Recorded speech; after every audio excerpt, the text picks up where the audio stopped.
One, let's get started with section 1B, order of operations, so PEMDAS. So when we're solving math problems, we have to follow this order in order to get the correct answer. It's not just like reading where you would read from left to right. We have to follow the order, and the order is as follows. We use this acronym PEMDAS to help us remember, and the P stands for parentheses.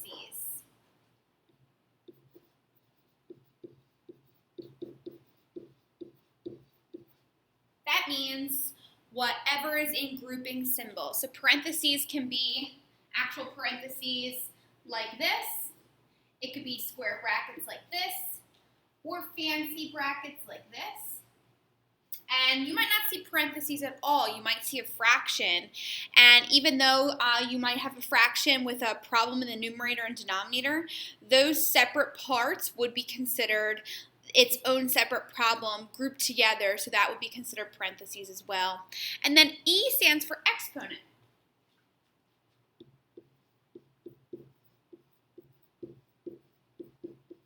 So if you're seeing any problem in the math problem you're trying to simplify, like 3 to the second power, 3 squared, you would have to simplify that after you simplified all the parentheses problems.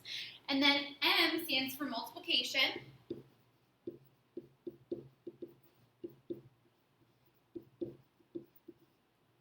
D stands for division.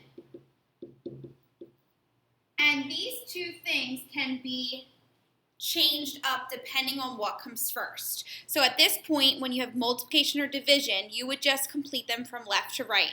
A lot of students think that you have to multiply first and then divide second, but that's not true. If a division problem comes first from the left to the right, then you would divide before multiply. Same thing for the last two, which is addition or subtraction. These can be done vice versa. So if you see a subtraction problem first and then an addition problem second, you would do the addition or subtraction, whichever comes first, from left to right.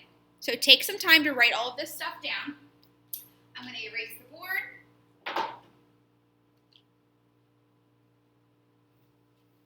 And scroll down to do some problems.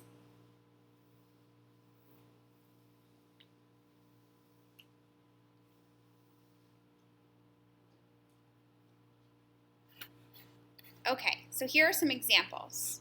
So we're going to do a couple together, and then we're going to stop, and I'm going to have you guys try a couple, and then we'll go over these together. So example 1. Example 1 is pretty simple. We just have 13 minus 8 plus 3. Now, it's very important that we understand the order. The order says, first, complete any parentheses problems. Well, I don't see any parentheses at all, so we don't have to worry about that. Then E, exponents. I don't see any exponents either, so moving down the line to M or D, which is multiply or divide. I don't see any of that either. All I see is addition and subtraction problems here. Now, the order of operations, PEMDAS, does say in the acronym P-E-M-D-A-S, it does have addition first in the acronym. However, you don't always have to add first before subtract. For example, because this problem has subtraction first from the left to the right, we would have to subtract before we would do that addition problem. So we would do 13 minus 8 first and get 5. And then we would do the 5 plus the 3 and get our final answer as 8. Now, it's very important for you guys to show your work for these problems. I know a lot of you are mental math people, but if you mess up a certain part of an order of operations problem, the whole thing will be wrong, and I won't know where you made the mistake at, so it's important to show your work like this. Number 2, following the order. I don't see any parentheses. Moving down the line, exponents. So the first thing we're going to do is 2 to the 4th power. 2 to the 4th power really means 2 times 2 times 2 times 2, or using your calculator, you can just do 2 to the 4th power. That equals 16. So I'm going to simplify exponents to be 16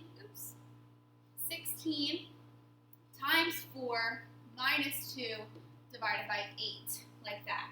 A lot of kids get messed up, and they accidentally would do 2 times 4 first, and then raise that to the 4th power, and that does not work. You have to do the exponents first. The only number attached to that exponent is 2, so you do 2 to the 4th power. Okay, moving down the line. No more exponents. Now it's time to multiply or divide. Looking at the left to the right, the first thing I see is 16 times 4. 16 times 4 is 64, so then I rewrite everything out. 64 minus 2 divided by 8. Now here's where a lot of kids get messed up. They see this problem, they see 64 minus 2, and they want to just do 64 minus 2 is 62, and then move with the division second. Unfortunately, we cannot do that. When we're solving these problems, we have to follow the order. The order says you have to multiply and divide from left to right. That means we have to do this division problem next. Now this division problem isn't going to work out to be a nice number. 2 divided by 8 is 1/4 or 0.25. You can either put it in decimal or fraction form, it doesn't matter. I'm just going to do decimal form actually. So 2 divided by 8 is 0.25. So we're going to have 64 minus 0.25 or 64 minus 1/4. And altogether, when we subtract that, we get 63.75 or 63 3/4, depending on the way you would want to answer that in decimal form or fraction form. Both are correct. What we're going to do at this point is have you guys try 3, 4, 5, and 6 on your own, and then we're going to go over the answers, and I will show you how to do those next.